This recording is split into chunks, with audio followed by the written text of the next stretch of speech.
We will call the Monday, March 9th, 2026 public hearing and select board meeting to order at 6 p.m.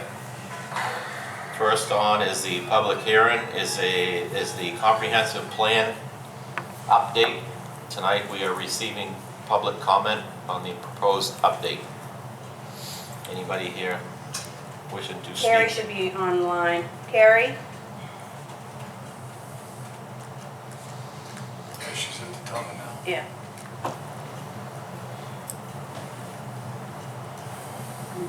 There she is. Good evening.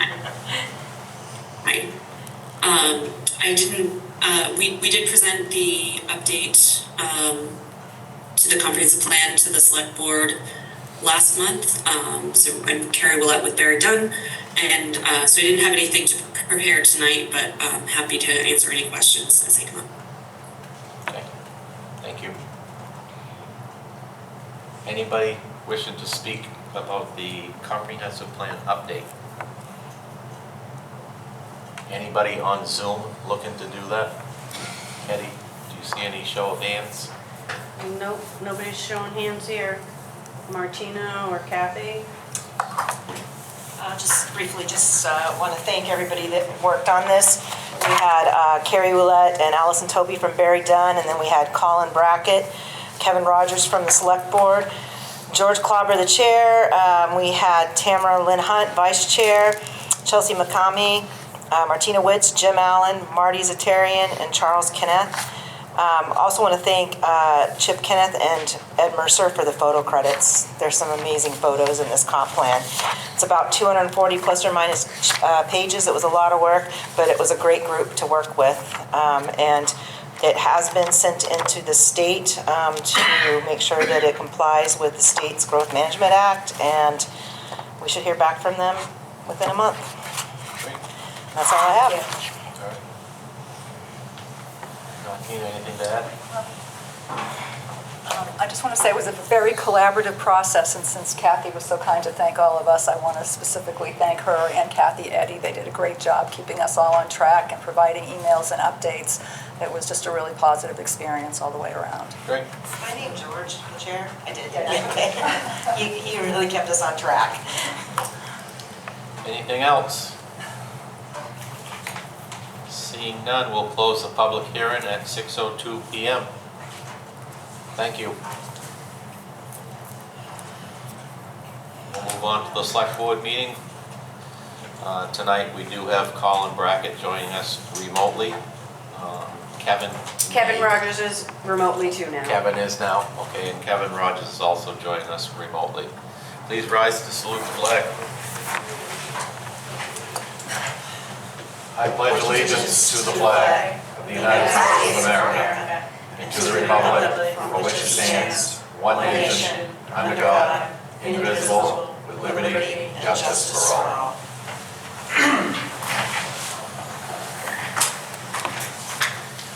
Review of the meeting minutes of February 9th, 2026.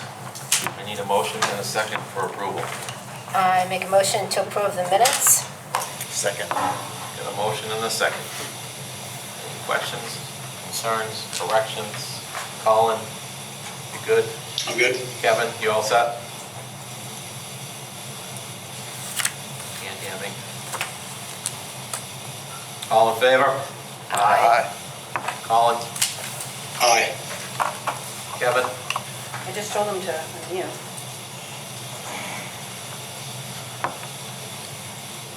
I'm going to take it 4-0 for now. Town manager's report. Yeah, I don't have anything to add tonight, other than we've been working, obviously lots of hours going into the budget. Pat's been working on it even today. I would like to add under old business, an item B, office hours.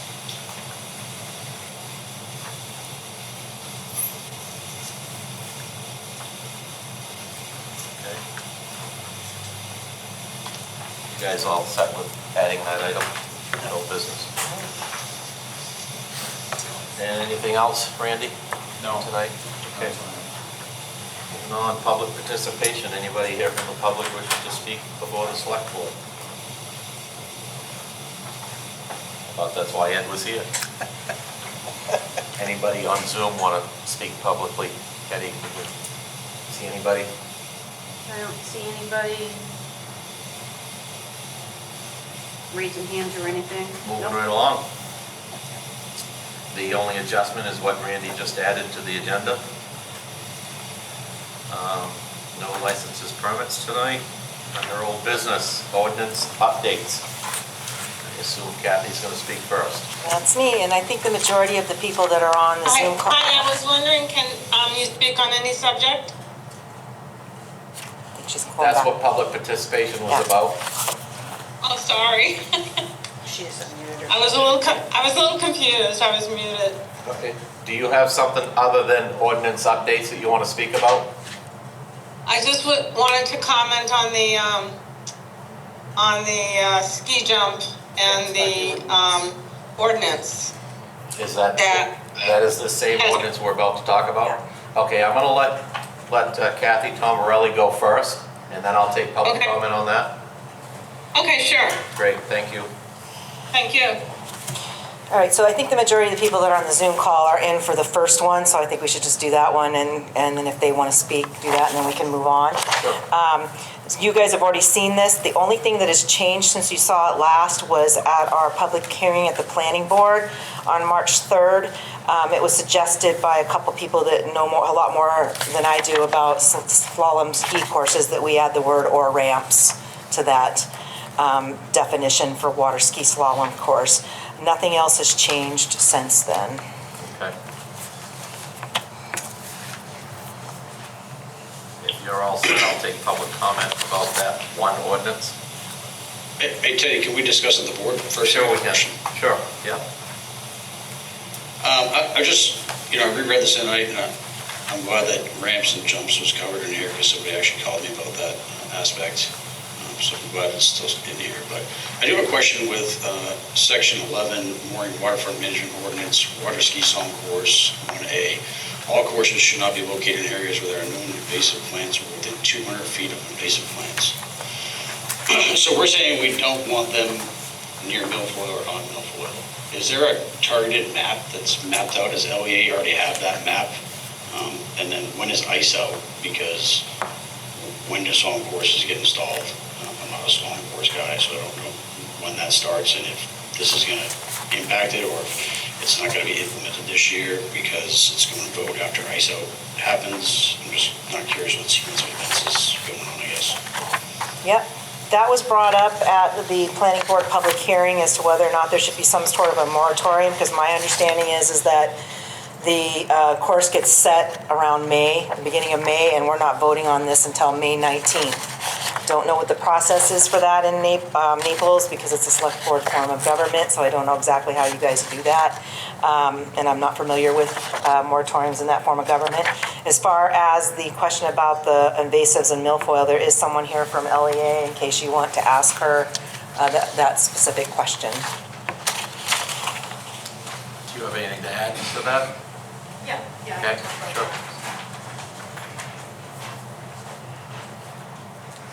Hello, Morgan Cross, and I'm representing LEA. So we do have maps of every known infestation in this area. It is through the DEP, and it's the Maine Aquatic Invasive Species Dashboard that features kind of where we work and all the removal efforts ongoing, and we have pretty well documented depth maps as well with the milfoil infestations that we're kind of working on. So those aren't completely ready yet, but we have Long Lake and Brandy Pond in those depth maps. So we definitely have maps. And if you have any other questions, I'm happy to. Yeah, Morgan, so appreciate you Yeah. coming tonight. So the maps you guys have, has anybody looked at that? If it's 200 feet of invasive plants, what does that do to the area that we all seem concerned about down in Sebago? The Muddy River, right? Yeah, in Sebago I mean, is that going to pretty much kill any song course in the entire area altogether, or is there still space for one to happen down there? I mean, are we just putting it on the chopping block and it's not going to happen in that code whatsoever? Yeah, so it would be pretty unlikely that at any time you'd be 200 feet away from milfoil in Sebago Cove. It is possible maybe there's a spot in the middle, but I don't think so at this time.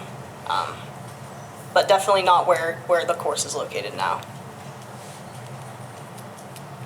What is the width of the cove in total? I don't know the exact width of it off the top of my head, but It seems like 200 feet is about the whole thing. it's probably And close. it's milfoil everywhere, so, Yep. thank you. Yeah. Colin, did you get your question answered? Or you have more? No, it did. I have a, much clearer understanding that basically we're killing any song course in the cove is the goal of this. Or not goal of it, but, to keep it away from invasive plants. But the secondary effect is it's going to kill the course that apparently was in the cove. And I didn't know there was a course in there. But is it possible, there's other places, obviously Sebago was big, but was there an appeal to be down there that we need to consider that, from the other perspective of having one in there? I just don't know. I never saw the course. I know nothing about it. So, understanding that there was one there and then this is going to kill it because invasive plants, which I totally understand, but I just want to make sure that we're not putting a hardship on somebody that was doing something else and they can't go anywhere else. Or You have about 4 associations and like 700 homeowners putting tens of thousands of dollars into the removal of milfoil in that cove, and you have one singular individual destroying it for a singular business. Can I just bring something up? He was offered a place in One at a Sebago time. to do Hold it. on, ladies. One at a time. He was offered a place in Sebago to do it. They showed him where he could do it and he refused. So it's not like he wasn't offered another place to do it. He doesn't want to do it where LEA and DEP have suggested. So, and people have tried to offer him something else. It's not that people are saying don't have a ski school. People are just saying don't do it here because you're hurting the lake. And his response to that is, I don't give a damn, go away. Exactly. He's incredibly rude, and he's destroying this cove single-handedly. And he's not even lives up Naples. He lives on Raymond King. Yeah. He doesn't even live in Naples. Okay. Colin, can you come back on? I've tried kayaking in that area in the morning and been screamed at. I'd love to know what business in this area has that right. It's not just me. We talk about it every association meeting. He yells at the kids, he yells at everybody. Colin, Sir? now that you have your answers to your question, are you suggesting that we do a moratorium until, say, June 1st after the vote?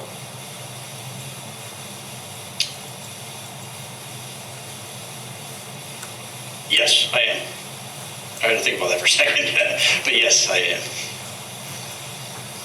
Is that a Why motion? would a moratorium be helpful? Because he wouldn't be allowed to do it until after the vote is taken by the taxpayers of Naples. Teddy, can we take a pause, Teddy? I don't know. I know we're trying to hash out our Zoom policy and whatnot. We're trying to figure this out. And Randy, I know he's got a desk, but he's busy with the finance stuff, so no concerns there. But I don't know who some of these people are. Typically, if you're in a meeting, you've got to come online, say who you are, where you live. And I'm not sure how, nothing against everybody online, but how some certain people got the link to this meeting and it wasn't advertised to the public. So I'm just curious what side comments we're taking, which side comments we're not taking. I just want to make sure we're fair across the board and we're doing it by the book. Well, I assume most of these people were involved during the ordinance review process, and therefore they knew when this meeting was going to be, because it is advertised, it is on the agenda. So the majority of the people showed up for the planning board public hearing, either remotely or in person, and they requested to be notified what the link was, because they were aware that the meeting was coming. I would suggest that you do the moratorium for up to June 19th, because there is a 30-day appeal period for any ordinance that's adopted. Oh, we can do the moratorium until July 1st if you want, that's fine. Perfect. I'm not asking that we vote on a moratorium tonight, but if the motion, if the direction of the select board is to go that way, I would like to see it on the agenda for our next meeting, which is 23rd, March 23rd. We would go on that. I don't see any slalom courses going in before then. But if that's the direction we want to go, that's what we'll do. Mr. Shane? Yes. Some of these people that are on here, Katrina had gotten an email directly from, that's why we have them on. Yep. They had sent her a message saying that they wanted to be participating. Some of these And- are people that live in the Cove area, and we have 2 people also that want to ask a question. And that's fine. If everybody can hear me going forward during this discussion, Colin's right. If when you come on to ask your question, if you would introduce yourself and what your relation is to Naples, that would be great. Because we don't know everybody that's on tonight. So you have 2 that have questions? Yeah, I have Let's 2 that have their hands up. Pick them one at a time if you would. Yep. I got this gentleman here.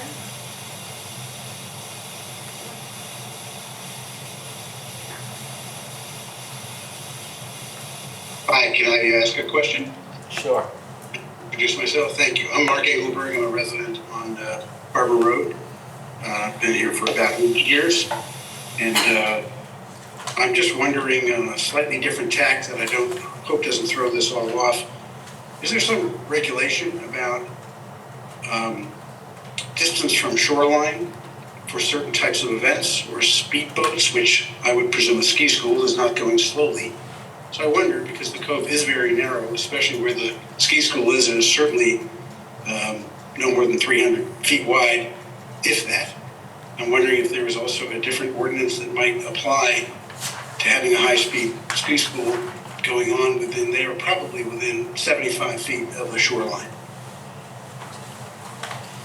I don't know how wide the cove is, to be honest with you, but there is, IF&W doesn't allow a course within 200 feet of any shoreline. So it must be a little bit wider than that, because they've found a place to put the course. So that's an IF&W regulation, not ours, but it's echoed in our ordinance, our proposed ordinance.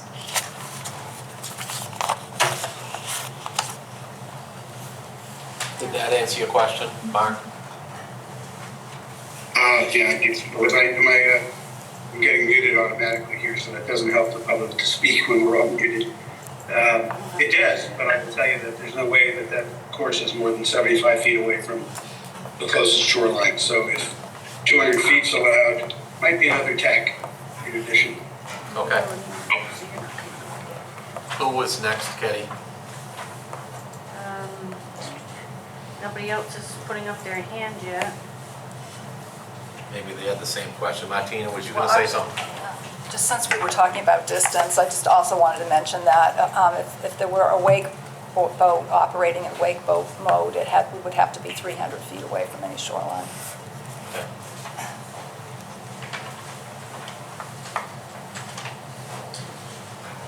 Anybody else? Hi, my name's Tom Provost, part of Lakeview HOA off of Harbor Road, and we not only have docks located on the bay. We've already put in a good sum of money to have milfoil cleaned up. It's going to be a continuous effort, year after year after year. If we're possibly going to lose value of all of our properties and all the associations because the rules are being broken of the shoreline setbacks to even have the course there. I mean, everybody knows that you have to go, fairly reasonable, because there isn't a lot of room for boats to pass one another, which we do. But when you throw another speedboat in there with towing a skier, and they're trying to do something very specific to teach somebody how to do a slalom course, there just isn't enough room. That alone is a risk for another boat getting hit or a person getting hit. Obviously, everybody pays attention, hopefully, but in the end, it's just stirring up more and more of the milfoil. And I haven't talked directly to the owner of the slalom business, but from what I have heard from many other people, I can't believe everybody's making it up.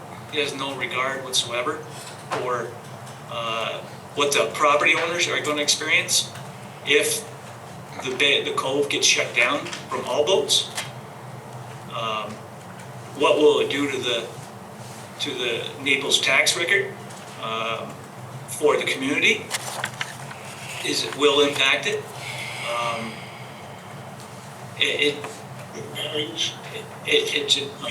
Home values. The home values will drastically reduce as well.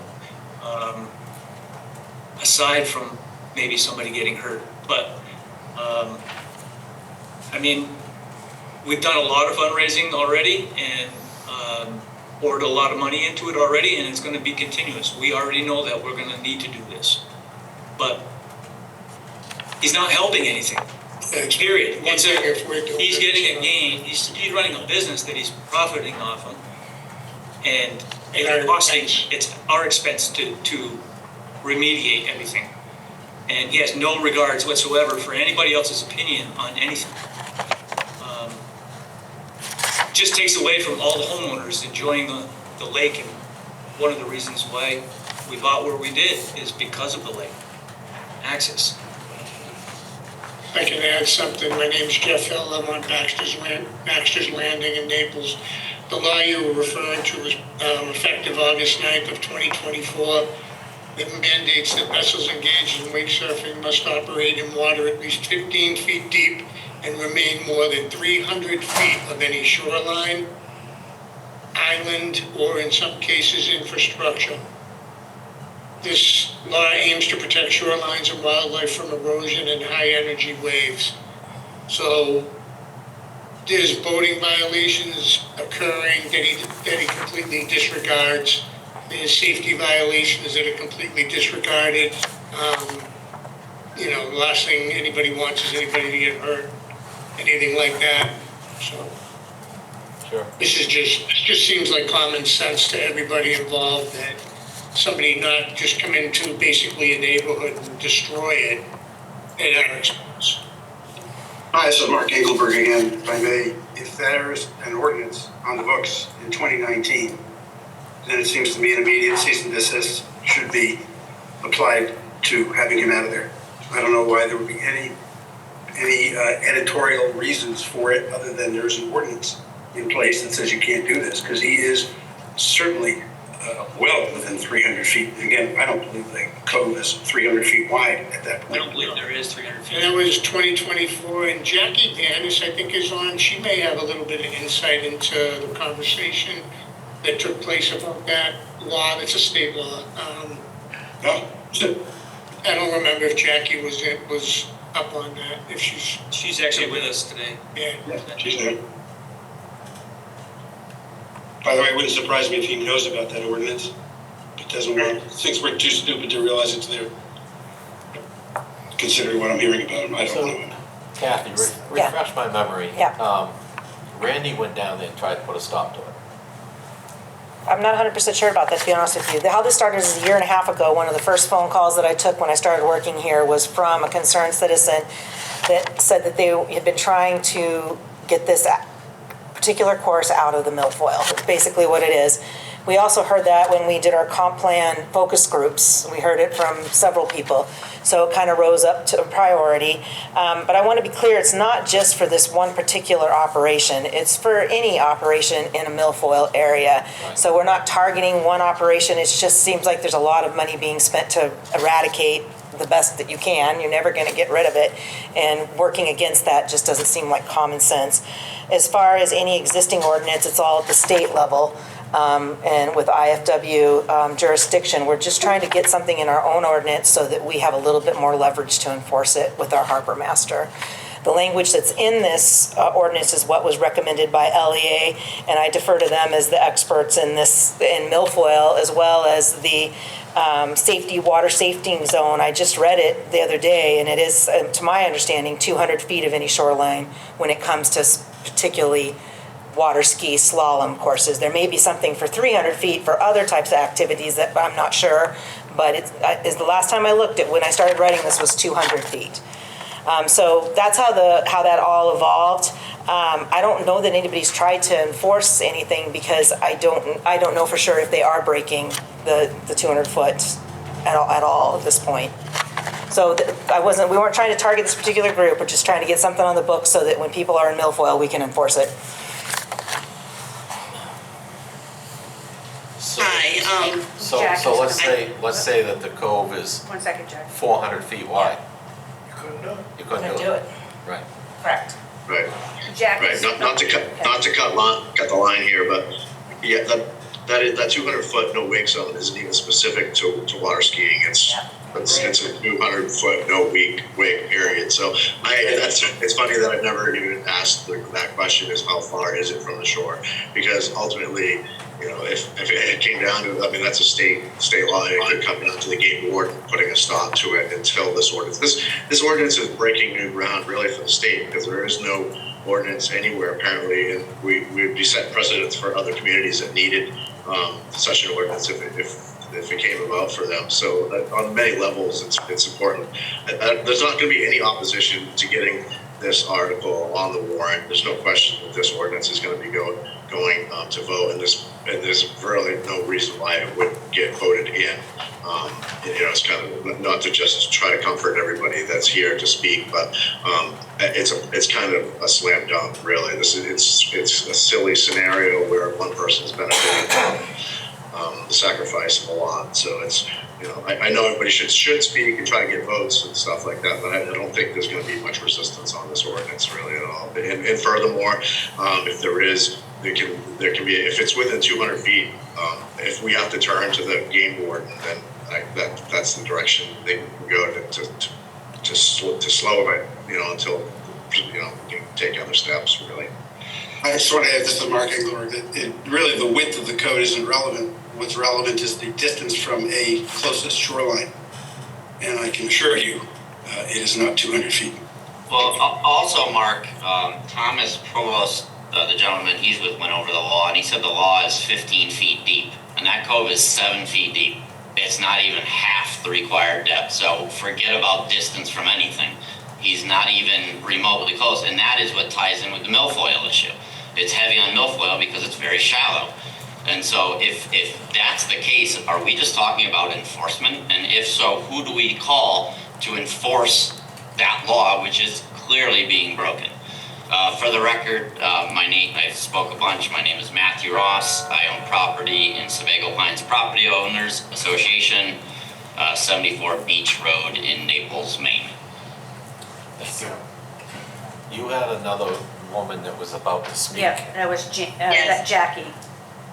Hi, Jackie Vanis, and I have owned on Sebago Cove since 2018, 130 Harbor Road, and I am abutting both Tom and Jeff and their marina. And last year, we spent a lot of money getting our area cleaned, as well as donating to the entire cove, and we've done it again this year. And as everybody is saying, we'll never be able to make any progress if he keeps chopping it up for us. And as Tom alluded, we don't want to become Lake Arrowhead, where all the property values went down because of their milfoil infestation.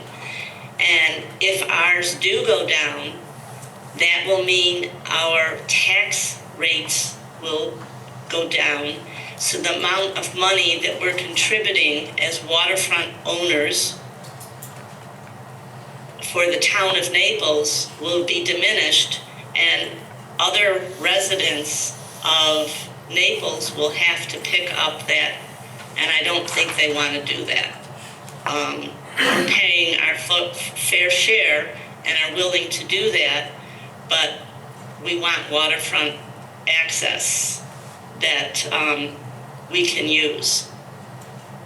We picked this cove because of the ability to have to moor our boats or dock our boats and have them safe, because Sebago can get very windy and rough, and I guess that's all I have to say. Okay.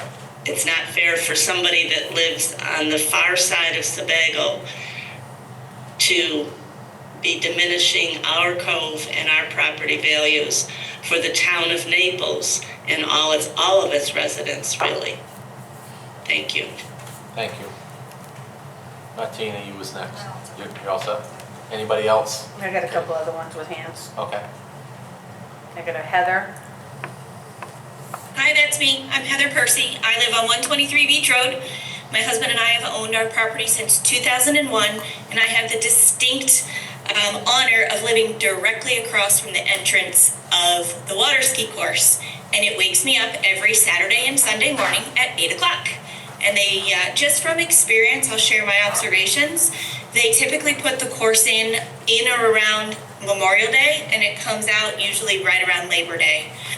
And I don't have knowledge of the water ski school and its structure, but I can tell you it's the same boat, and we watch them, and it's the same gentleman, maybe a lady once in a while and another younger person. But if you would ask my opinion, I don't necessarily believe the activities they are participating in support what they're calling a water ski school.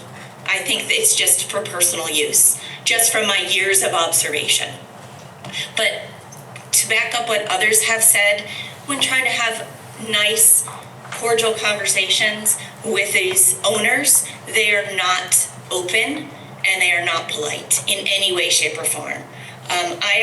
We actually are wake surfers, and we do not wake surf in our cove whatsoever. We never attempt, and we will never attempt, because that would be a diminishment of the value of the cove because it's too shallow. But I think all we're asking for is that each resident, whether you they don't live in Naples, but just respect the waterway so everyone can enjoy Sebago Lake, whether you're a homeowner, on the water, off the water.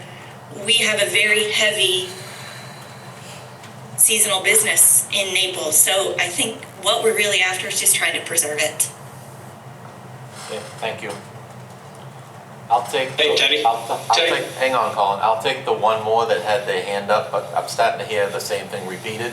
Yeah. So, I'll ask. unless there's some new information. Let's see what, maybe Fred, he's been on there for a while. Go ahead, Colin.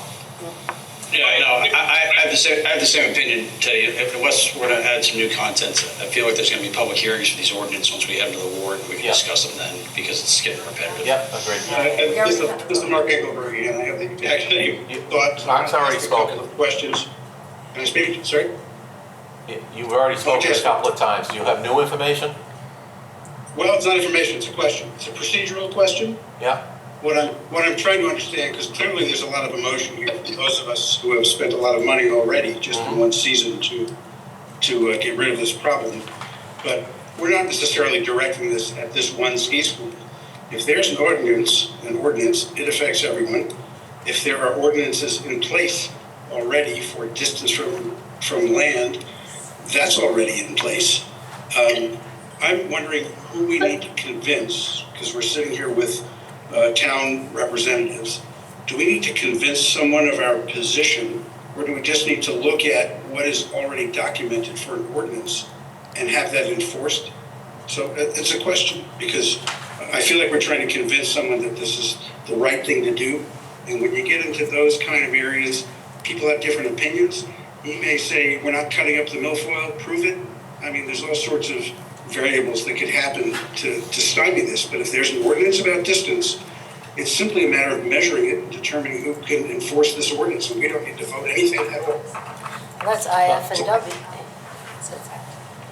Inland fisheries and wildlife. If it's- I was going to respond to that first, and then I'll call you. So this new written ordinance has more teeth in it than the old one. It does cover the whole town of Naples, this ordinance. The state has their own ordinance that covers everything in the state. I get that. But in this new language, it's adding in the ski schools and the ski jumps and that type of stuff, which was not in the old ordinance. So it's certainly going to be stronger for us. If you believe that the cove is not big enough as we speak, I personally, I would have our harbor master and local game warden, Inland Fish and Wildlife, get involved and do some measuring, and they can interpret their laws and push it forward. But what we're doing tonight is we're doing our best to try to cover the town of Naples and make sure we're doing things right, because we don't want the milfoil expanding anymore either. And that's great, and I'm not just to be clear, I'm not objecting to the process or the procedure or the vote or any of that. I just was wondering whether procedurally, if there is an ordinance and the ordinance is passed, we shouldn't be looking at it as one individual being harmed by it who runs the school. It should cover, and it does, it sounds like, covers all of Naples. That's correct. Then the emotion should go out of it. Is this a safety issue? Is it a property tax issue? Is it a home value issue? Or is it already breaking an ordinance that's in place? And all of those factors together ought to make a decision easy, and I agree with the thoughts of the harbor master or whoever is in charge to go measure and see if an ordinance is being broken. And it's relatively simple to start with that and still pass this anyway. Okay. Martina? Thank you. Thank you. Thank you. Can I ask a question here? Hold on. Just to clarify, so there is state law that says you can't do this within 200 feet. There is state law that says you can't operate a wake boat in wake boat mode within 300 feet or in anything less than 15 feet of depth. That's regardless of any milfoil. So that law already exists. So if the people in Sebago Cove are finding people that are not adhering to the 200-foot or the 300-foot setback, your best bet is just to call the game warden immediately and try to get the numbers on the boat. This ordinance is a town ordinance that would be the only ordinance, the only thing that's addressing this type of activity in milfoil. That's what we're trying to do. And the good thing about this ordinance is it's not just 200 feet from shore that you have to be with your slalom course. If there's milfoil 400 feet from shore, you can't do it either. So we need this. 400 feet and less than 15 feet of water. Right. Yeah. So this is regardless of how far you are from shore, because Sebago Cove is shallow. So you could conceivably be further than 200 or 300 feet from shore if it's that wide, and still not be able to have a slalom course because there's probably going to be milfoil there, and you have to be 200 feet away from the milfoil. So we need this. And this would be a town ordinance, and that would be the harbor master enforcing this. As far as the general discussion about a 200-foot setback or a 300-foot setback for wake boats, that is already state statute. And like I said, call the game warden ASAP. Yeah. Okay. Was this guy your next? Yes, Okay. Mr. Dolan is next. Go ahead, Mr. Dolan. Hi, we're on Beach Road. We've been property owners there since 1983. My question is, calling the game warden every Saturday morning when this guy shows up doesn't seem to be the issue. I think the thing we're trying to determine here is to keep him from putting the water ski course in to begin with. So is that something that could be done before this season even starts, rather than allowing him to put in the course and then, making these phone calls that he's within 200 feet, he's less than 15 feet of water, and so forth? Yeah, so I don't know if you just joined the meeting, but one of the select board members has already made a motion for the select board to put a moratorium on ski schools and slalom courses until this vote has taken place. We won't be voting on that tonight, but we will on March 23rd? 23rd, and that'll go into effect immediately. So just to follow up, is this an ordinance that exists on other lakes, in other towns, and other cities within Maine? No. So is it kind of a groundbreaking in terms of this ordinance we're trying to invoke here? Yes. And it'll be effective for the town of Naples. All lakes in the town of Naples. What happens if this gentleman decides to get his attorney involved, claiming discrimination or some other thing, when we have a state law already protecting us if he's within the distance, which we could find out this weekend? But from what we're hearing, he's already breaking state law, so I don't know what attorney would take on that case, but possibly. That could be, but all of a sudden money's involved by the town to spend against us, and if we're breaking ground, because as the other gentleman just asked, is this anywhere else that we know of, then there's a better chance that we're fighting this battle alone. The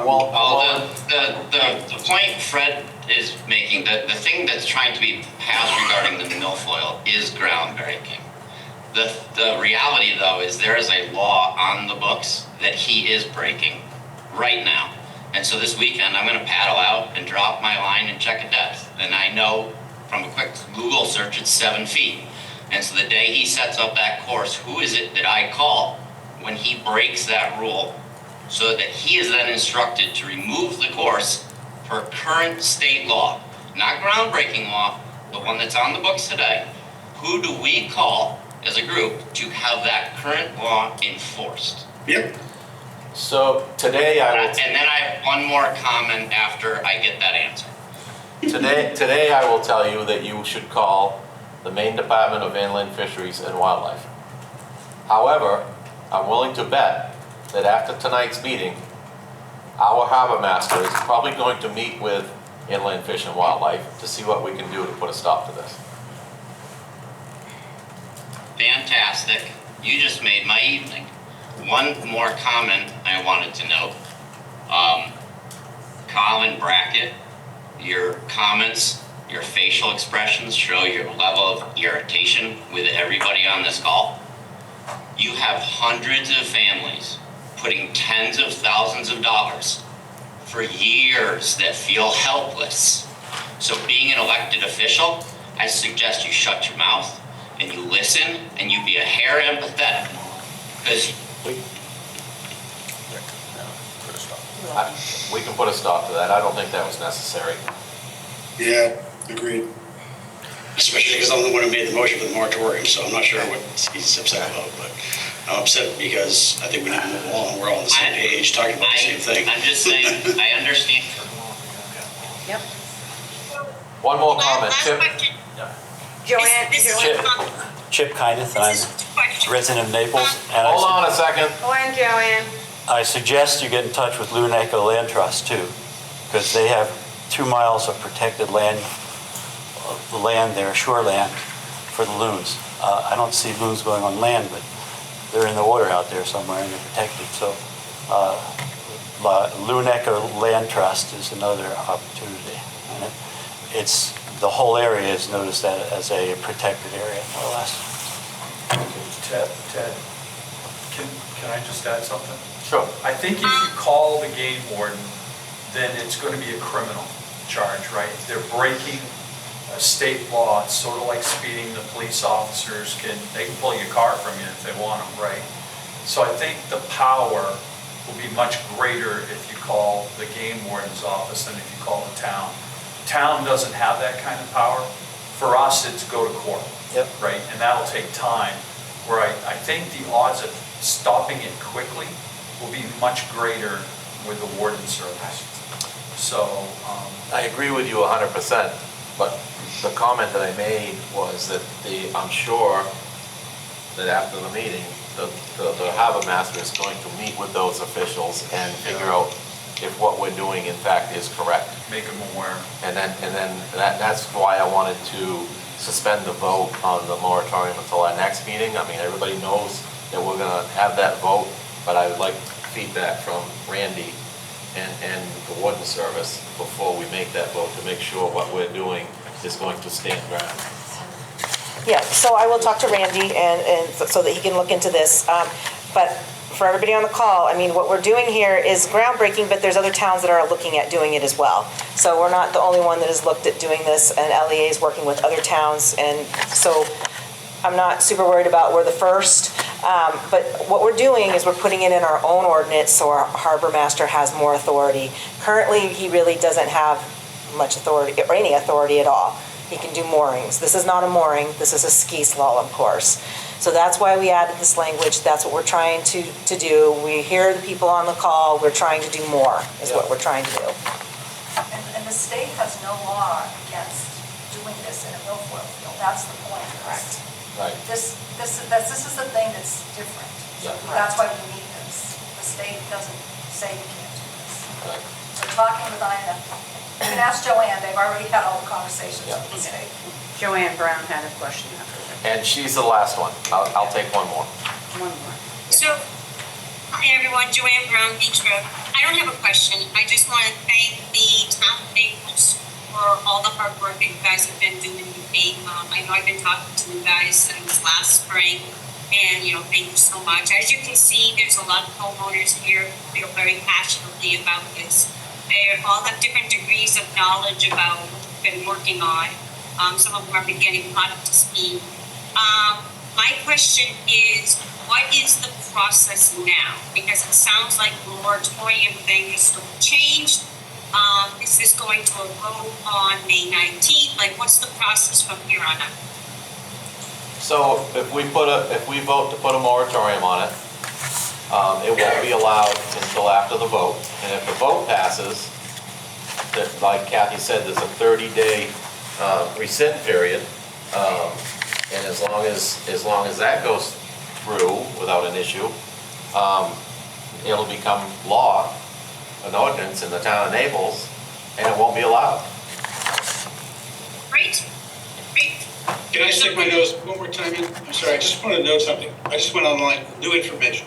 This is Mark Engelberg again. I just went online and did a measurement of the cove and want to stress that our ordinance, in fact, may be important because depending where he's got that course exactly laid out, he could be outside of the 200-foot mark from what I'm seeing here. The cove is down in that area is close to 400 feet wide. So depending where he's, and maybe over, so depending where he's located, I think it would be important to get an accurate measurement before we, The depth is still 15 required, right? That could be. I'm not trying to make it yet. So guys, I think we've already talked about that. My question really is for the town. So I'm sorry, this will start. So on March 23rd, the select board's going to have a vote on this moratorium. Is that what I heard? No.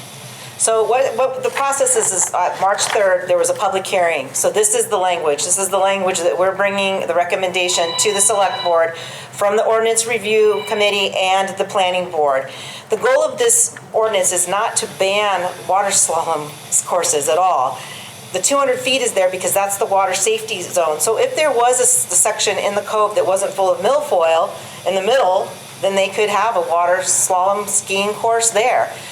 That's not the case right now. There isn't a section but if that was the case, they could do that because the goal of this is addressing the milfoil, not the activity itself.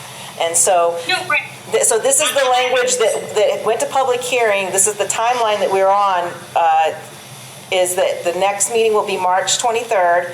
That's where we bring the warrant articles to the select board for the ordinances, and they say yes or no to put it on the warrant. Then the public gets their stab at it at the secret ballot on May 19th. But we also may put a moratorium on Yes. ski courses on March 23rd. You could do that as well, which would cover the appeal period. Yes, correct. Do you must be a resident of Naples to vote on this, or a property owner? A resident. Resident. Thank you. Okay, Teddy, I got one more. Go ahead. What's the enforcement on this if they're caught in the milfoil area, which is what we're trying to restrict from do we add this to our fee schedule? I know in like code enforcement, there's violation fees that tack on as permits aren't applied for or granted. What is the outcome of this one besides, hey, stop that removal? If he continues to do it, is there any kind of teeth behind that, or how does that work? And that's probably more for Randy if he knows. Before I take a stab at that answer, Colin, I'm hoping that there'll be a representative here from Inland Fish and Wildlife on March 23rd to answer those questions. Randy loves that answer. Yeah. So our ordinance has an enforcement section number, it will be a new number 12. So there already is enforcement. It would be like any other violation of the marine waterfront ordinance that we have. And So he would Randy treat it, yeah, he has the authority to do that. Randy has the authority to write. Right, things. correct, Yeah. correct. Is this a special town vote, or is this something that's being put in conjunction with another vote for other issues that are going on? Which one, on May 19th? Yes, the one regarding the water ski course itself. There is more ordinances that will be voted on the same day. Okay, so people aren't showing up at the polls solely for this, right? Okay, No. thank you. All right, I think that's it for this one. I second Colin's motion. A motion and a second for us to put a moratorium on slalom courses and ski jumps until definitely after the vote, but I think we'd be wise to say July 1st. That'll get us through all the timeframes that we need to go through. But again, if you guys are okay with it, if the whole board's okay with it, I want to put that vote off until the next meeting. Put it on the agenda for the next meeting. I would just suggest that the later that vote happens, the more likely he will have set up his ski school and will fight much more aggressively than if we get it beforehand. I don't think there'll be enough ice out for them to set up a ski course before March 23rd. Okay. I will say one thing is that moratorium should be specific to in Millifoil areas, because there might be other people that want to set up We water. can do that. Yeah. We can do that, that's fine. Kevin and Colin, you okay with that? Yeah, no, for sure. Okay. Next ordinance. I think the rest of them we're going to fly through. Okay. The second one you guys have already seen, it's just a definition for the new battery energy storage system, which is short abbreviated BESS. We're just defining it, and at this time we're not going to allow it in any zoning districts. We just want to make sure there's definition so it doesn't slide under an industrial or some other uses that we already have. Is there any hands waving for this ordinance that she's talking about? Okay. No. If you see one, speak up, Katie, okay? Yes. Number 3 is amending the Naples food sovereignty ordinance. What we're doing in section 3 of that ordinance is just adding additional food items that are in the state's definition. We get a lot of people that call and ask if they can do maple products. Yes, that falls under food sovereignty. The one thing that we are doing in section 4 is we're making it clear that it does not include prepared foods. So just exactly what it says. So you're not baking the cookies and selling the cookies, you're not, because that's not all stuff that you made at home, plus you're preparing it in a kitchen. So that would fall under different state statute and different ordinance. Number 4 is very simple. We're just adding mixed use to the allowed uses in commercial zone. Number 5 is new farmstead language. That is a little bit related to the food sovereignty because a lot of these folks that grow these products would like to have a farm stand, and we do not have any place in our ordinance that allows farm stands. And our ordinance specifically says if it's a use is not listed in this list, then it's not allowed. So we just wanted to make it clear that it was allowed with some caveats that you need to have your parking area and your farm stand outside of the right of way. You need to have a safe place to park, and that will be allowed in rural and critical rural zoning districts. Number 6 is Chapter 700 sign ordinance. Even though it looks like a lot, there really isn't a lot. All we did was create a table with the existing sign ordinance that's already on the books to make it easier for folks to be able to look and see what kind of sign can I have. There's already definitions for all of these types. The one thing we did do, though, is add 2 columns, and that was for residential and rural. And the reason they're listed in the order they are is that's the order they come in the ordinance, even though it looks a little backward, because I want to alphabetize them and do all sorts of things to the top, but we're putting them in the same order as the ordinance. So we added a new section 712 for residential and rural district sign standards. And how this came up is the code officer has lots of people who want to open a home occupations, but basically there was nothing for that assigned in residential and rural standards, and we want people that have a home occupation to be able to hang a shingle out, right? So we fell somewhere in between the village standards and commercial standards, kind of in the middle.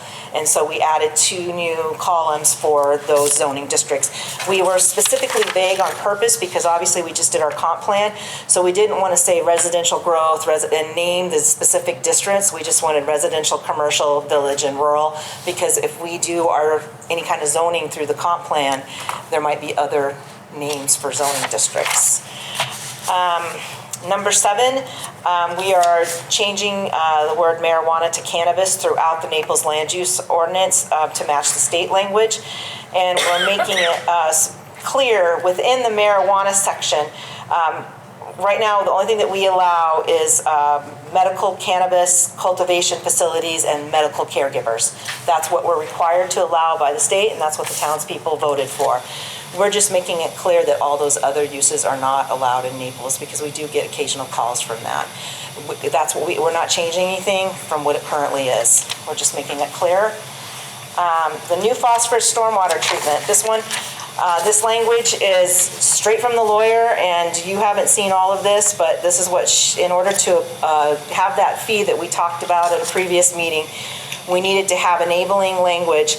And behind all this verbiage is specific tests, legal tests that she needed to meet. So that's why it's as long as it is.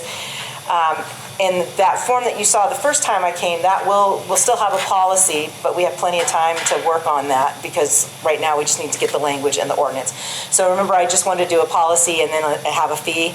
She said, no, you need to work on your ordinance first. That's what this is.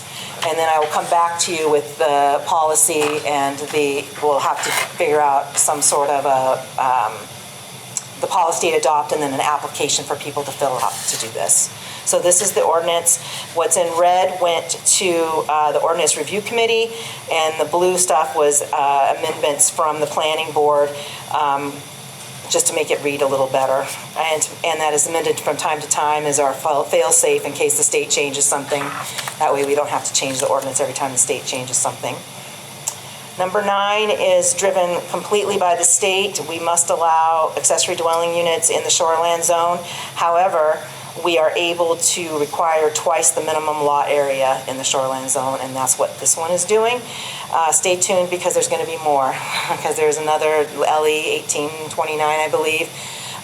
Eventually, we're going to have to remove the owner occupancy requirement, and there's some changes to minimum lot sizes, but we have till July 1st, 2027 to comply to those no changes, but that'll be coming in the next 1 or 2 rounds of ordinance changes. And the last one is just an amendment. This one nobody saw until recently, is because I was reading through the beginning paragraphs of the ordinance, and our ordinance read, the ordinance and the official zoning map may only be amended by majority vote at town meeting, period. Well, I've been here for 1.5 years, and prior to that, you guys have been voting on ordinances in both May and November. So I added the language "or by referendum" for ordinances. Both of the ORC and the planning board felt that changing the official zoning map or zoning is a big enough deal that should only be done at town meeting, so we left that in the town meeting, the annual town meeting. And that's it. Thank you. Any questions, comments, concerns? I got one. Yep, hold on. Since the town no longer prints the vote of the planning board on the ballot, I just wanted to state for the record that the planning board voted unanimously to approve all of these ordinance changes. Okay, good, thank you. Colin? I just had a question, it's more for Kathy because she's in the business. Is changing the zoning map annually, is that recommended, or should it be biannually? I mean, how often do we want to be changing that zoning map? No. No, we don't want to be changing it all the time, and that's why we left that alone, basically saying only at town meeting. But in order to change a zoning map, we're going to be having a lot of conversations before we get there. And biannually is wrong, that's not what I meant. I meant like every other year, every 2 years or something to stretch it out. Yeah. I was getting after it. Biannually is wrong. We don't have to do anything. I mean, we don't have to do anything at all, but we will have a comp plan, and if it's voted on May 19th and approved, then you'll be forming subcommittees. There are people on the comp plan that have already said that they'd be willing to be part of subcommittees. And we'll have to prioritize what to work on first. And that will be, of course, with your guidance on what are the priorities for the town. But no, I don't want to be changing the zoning map every year. No, I didn't think we did, and I just wanted to see if we needed a verbiage to that effect every other year, every 2 years to look at it or something, but just say annually, I guess, fine. Any other questions? Nothing from the board? Nothing on Zoom? I'm good, Teddy. Good? Thank you, Kathy. Thanks, Kathy. Moving on. Going to be office hours. Randy, you want to start the conversation? Yeah. So I was asked to come up with 3 different proposals for what we could do on the office hours. I'll go through them. Option 1 was as we've already proposed, and what I wanted to say in support of that one was felt like it was data driven. We went and looked at the number of transactions on both evenings and on Saturdays, and we've already had conversation about that, where there seemed to be at the beginning of the season, so in May and June and somewhat in July, there was a demand for that. I assume it's people coming up registering boats and four-wheelers and things of that nature. But after that time period, it drops off to almost nothing. So based on that, that's why we said, hey, didn't really feel like it was necessary to do that. So option 1 is, as we have it right now, open 4 days a week, no weekends. Option 2 was, as we're doing it now, so the window open as usual, but doing late nights on Thursday. So having the window close at 6:30, so it would still open at the time it does now, which is 7:30. And we would, on Thursday nights, we'd keep it open until 6:30. And we'd leave it up to Michelle to figure out exactly how to staff in order to make that happen. And then that option also didn't have Saturdays in it. And the idea there being, by staying open later on Thursdays, we give people who maybe can't get here during normal working hours an opportunity to come in and get done what they need to get done. And then option 3 was adding in 5 Saturdays to the current schedule. So, and we were proposing May 16th, June 13th, June 27th, July 11th, and July 25th. And those are the ones, like I said, when we looked at the data, there seemed to be a reasonable amount of use on those days.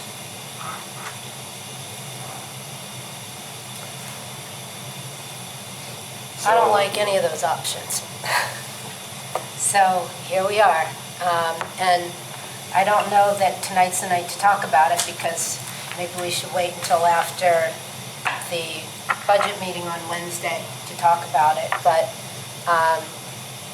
I still believe that our duty is to the residents, and the easiest thing for the residents here is to be open 5 days a week. And one night, stay open late. And I created a schedule. Did you review the schedule? And what's the disagreement on this type of schedule? Well, I have two issues with it. One is, if you look at the communities around us, they're open 4 days a week. Most of them are closed on Fridays, and we're not. And based on my personal experience working on Fry Island Ferry as a young man, Fridays is the busy day when the out-of-staters come up. Mondays, we're actually very quiet. So I think us working Tuesday through Fridays makes a lot of sense. And then also, when you try to take the crew that we have and you try to stretch across 5 days, unless you're gonna have everybody work 5 days a week, you're gonna have a problem. That means you're gonna have 2 people working on Mondays and you're gonna have 2 people working on Fridays, right? Stretching the window. Any one person gets sick, now you have one person. You don't have financial controls. You're not following governmental accounting standards, things of that nature. What happens when somebody goes on vacation? You start adding up the number of vacation weeks that those 2 people have in a year, and there's a lot of weeks that you can't cover. And that's both on the Monday and on the Friday. So we don't, contrary to what some people believe, I don't believe that we have the staff to split people up and only have 2 people on Mondays and 2 people on Fridays. One of the best compliments I heard came from another town select person who said that Naples is fiercely independent.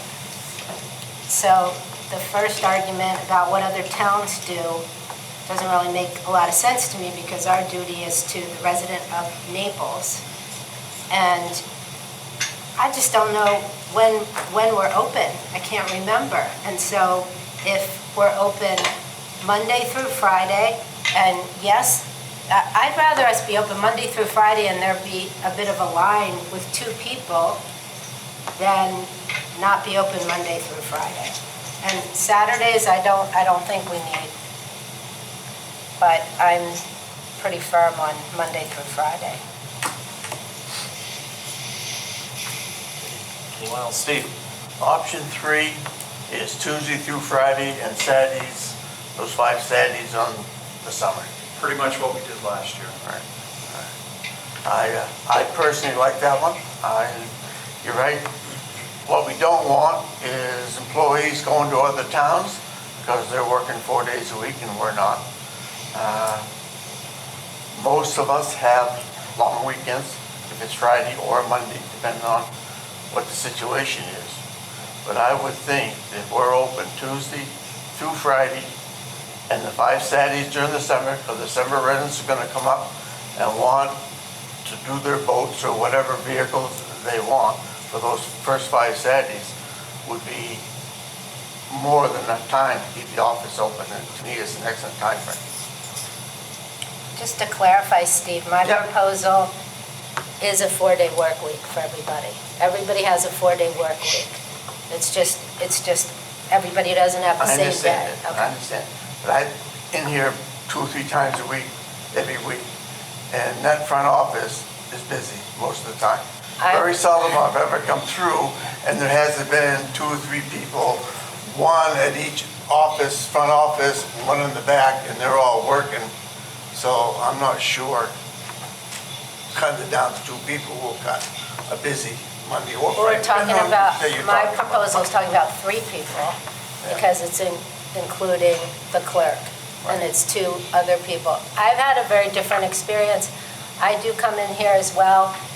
I think the people behind the window are fantastic. I feel like I'm welcomed here. I've never had to wait more than 5 minutes myself. Colin or Kevin, anything to add?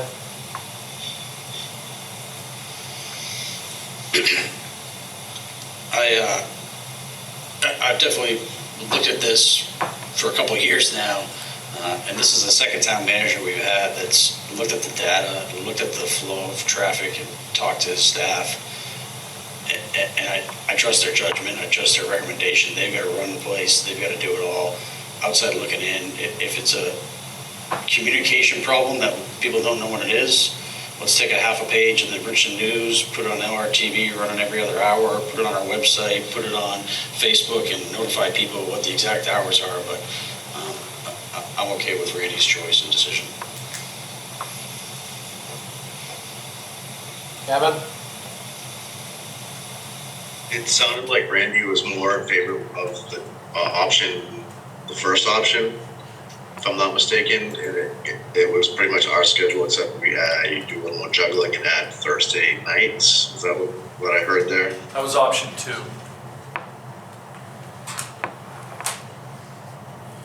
I'm pretty much with Colin. You have to run the show, and I mean, I could go around and, I mean, we could all just overthink this, and I don't know.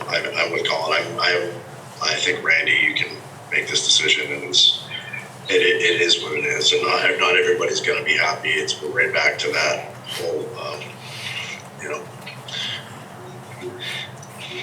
that whole slogan. We can't please everybody all the time, so.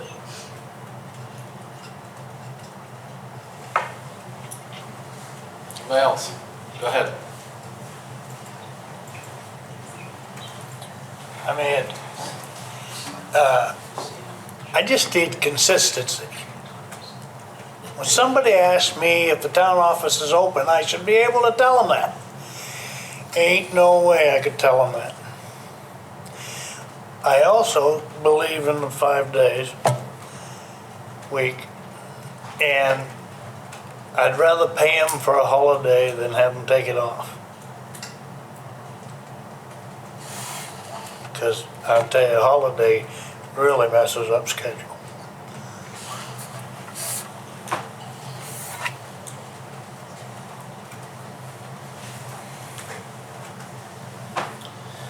I guess my question is anybody willing to make a motion? Or, as Arlene said, do we want to wait until after the joint meeting between the Budget Committee and Select Board on Wednesday?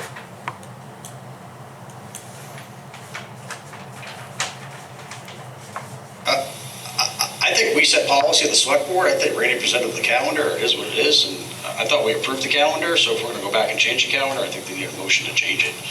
But as far as I know, it's set. The only thing we were looking at is adding was Saturdays, and nobody's made real mention of that. So unless there's something else, I'd say move on. So we didn't approve the calendar, Colin. We tabled it back in January. And we're still. I thought we approved the calendar and tabled Saturdays. No, we did not approve office hours, and it is up to the Board of Selectmen to approve the office hours.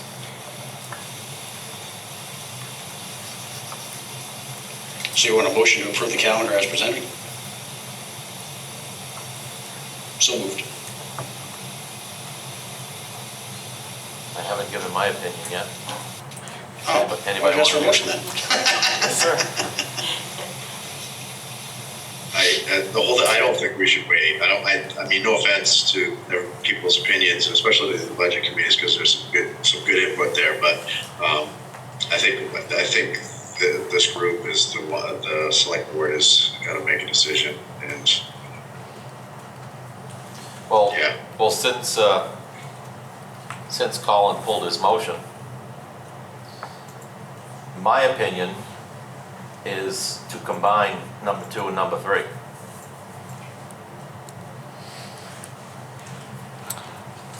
Because I do believe that those particular 5 Saturdays are important to definitely taxpayers in Naples, but also for the ones that cannot get here in time to register their boats and their water skis and their moorings and things like that. And I know everybody typically has their stuff registered by the end of July, so having 1 in May, 2 in June, and 2 in July would help those people from away who are taxpayers. And I also like the idea of the late night Thursday. So if someone was asking me to make a motion, my motion would be to combine number 2 and number 3. You make it, I'll second it. I just did. Can you say it out, what that would mean, though? It would mean business hours as they are, Tuesday through Friday, with a late night Thursday at what you suggest, 6:30, Randy? Yeah, close the window at 6:30. Close the window at 6:30 on Thursday nights. And adding the 5 Saturdays of May 16th, which is the Saturday before Memorial Day weekend, and the 2nd and 4th Saturdays in June and July, from 9 to noon on Saturdays.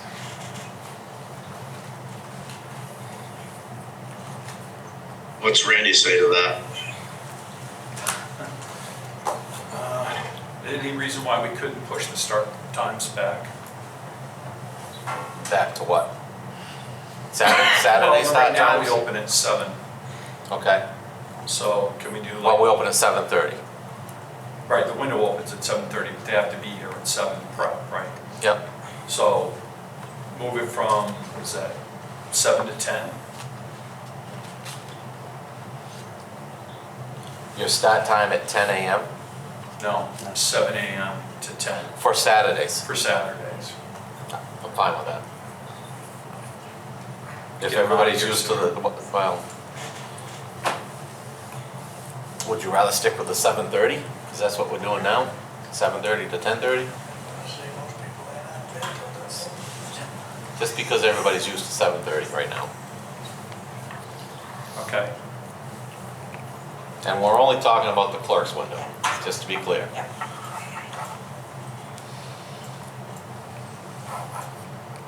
Is there an impact to the budget for those Saturdays? Yes. Well, over last year, no. There was OT in there for Saturdays. We would still have to have OT in it this year. I'd have to check with Pat to see if we cut it out.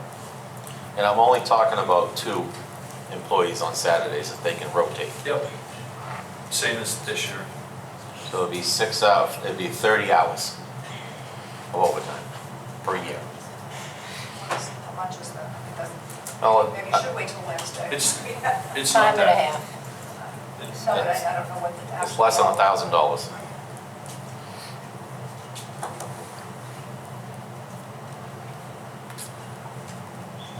So I guess to answer Kevin's question, what do I think about it? I think I've already said what my preference will be, but obviously we're going to do what the board tells us to do.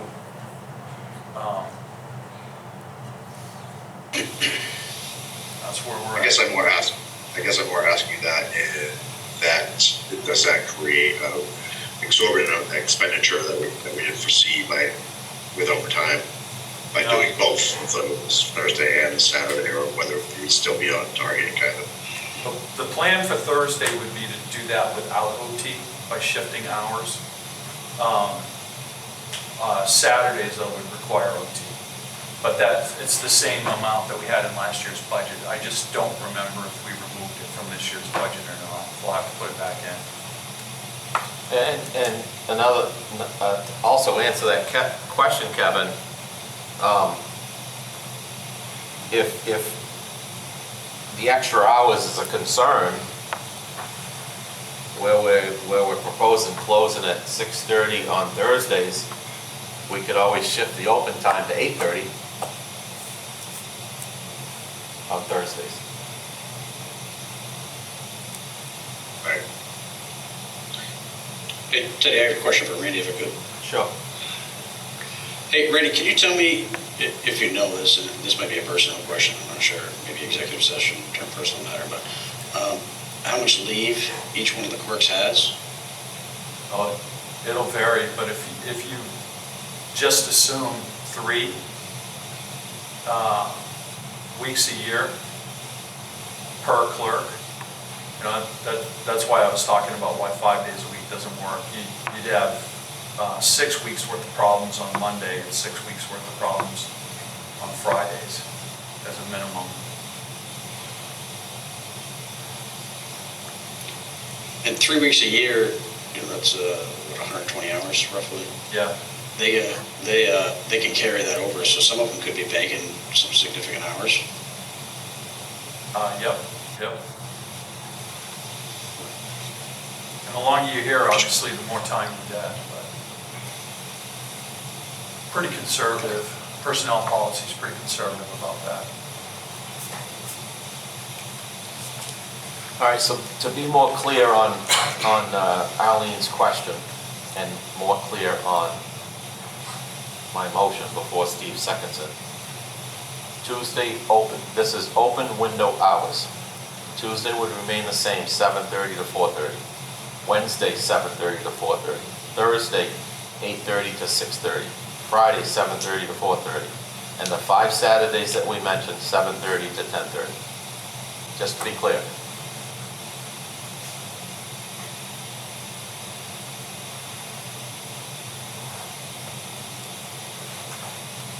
Can I just say one thing? Having different open times creates confusion every time. Someone's gonna show up on Thursday morning at 7:30. It's just, I've worked for 3 or 4 towns and it's always weird, especially if it's just an hour. We could leave it alone and take the 4 members of the department and have one group come in, 2 people come in at normal time, and 2 people shift their hours. And let Michelle figure out how to do it. She can rotate that. 7:30 to 6:30 on Thursdays. Yep.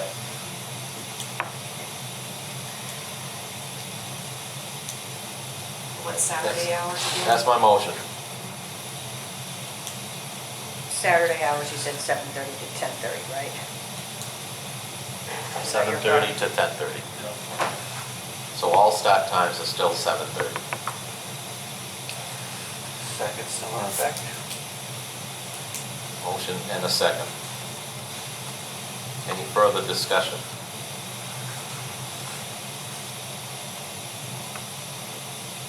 All in favor? Aye. Opposed? Nay. Nay. We haven't heard from Kevin yet. Kevin? I'm an aye. What is this? You're an aye? Yes, For which one? for yours, I was, Did you raise your hand? motion. Did you raise your hand and I couldn't see it? Probably. He's got a dark screen there. So you are a yes to the motion? Correct. Okay. Motion passes 3-2.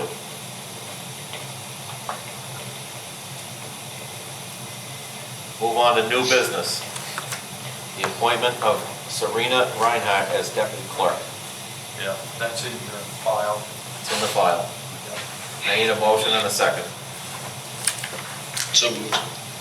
Second. Motion and a second. Motion by Colin, seconded by Steve. All in favor? Aye. Aye. 5-0. Abatement applications.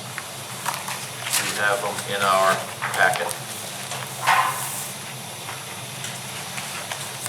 Yeah, so really, all we need on that is just a motion. The assessing agent has written the letters. We just need a motion to approve. And then if you approve it, to sign them. Is there still only the one, Randy? No, there's 3. Can't remember the names. Isn't 2 approval, 1 denial? Nope, they're all denials. No, denials. So your vote is to approve the denials, I'm sorry. Right. So then, I need a motion to approve the assessor's recommendation of denial for all 3. so moved. So moved. For second.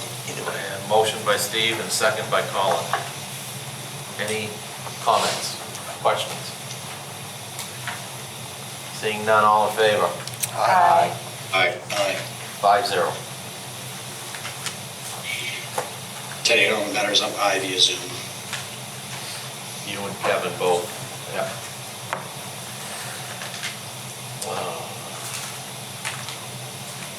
I now need a motion to go to executive session pursuant to 1 MRSA 4056A for personnel matter. Hey, Teddy, before we move that, can I add one more other business before we move to executive session? Just real quick. What do you got? I'd like to make a motion to have Town Manager Rainey investigate the possible addition to the fee schedule. I'd like to see habitual offenders that fall under animal control get charged. I know that if the sheriff comes to your house for an alarm, the first time it's free, second time they charge you, third time the price goes up and whatnot. If we've got repeat offenders that continually call ACO that we need to respond to, I think that we should respond appropriately and add that to the fee schedule. Got that, Randy? Yep. the fee schedule covers fines, correct? It does, So. but it doesn't cover repetitive, like Colin's talking about. Okay, I'm just concerned, or I want to know how we raise the fines, because as a select board, what's the process for that? Or is that Randy's process? How does that We work? approve the fee schedule every year. Okay, because I'm thinking about this ski school and their buoys that he's putting. And when I just want to make sure that our fees are high enough that if he gets a ticket, that he's deterred from doing this. Because right now, I'm not sure if it is. So you can suggest that at our next meeting or a very near future meeting, that we revisit the fee schedule, if you'd Okay. like to do that. Yes, I would like to do that. I would like to revisit the fee schedule at the next appropriate meeting, please. There are some changes coming through from, I think it was Cumberland County Registry of Deeds. They're changing their fee anyway, so we would need to make accommodations sooner Okay. than July when we normally do this to accommodate that as well. I do know that. Who updates the fee schedule now? It's usually collaborative, and then we'll bring it to you, and it's what we did last year, right? We bring it to you, and then you sign off on it. You Okay. vote, sign off on it. So you've got the one from Colin, you've got the one from Arlene. Maybe the two of them can meet with you in the next week or so and give your suggestions to Randy to what you want to see updated on that fee schedule. Okay. Does that work, Colin? What you're thinking? You're muted. I think Katie muted me. No, I didn't. I'm not blaming her anyways. Nice try.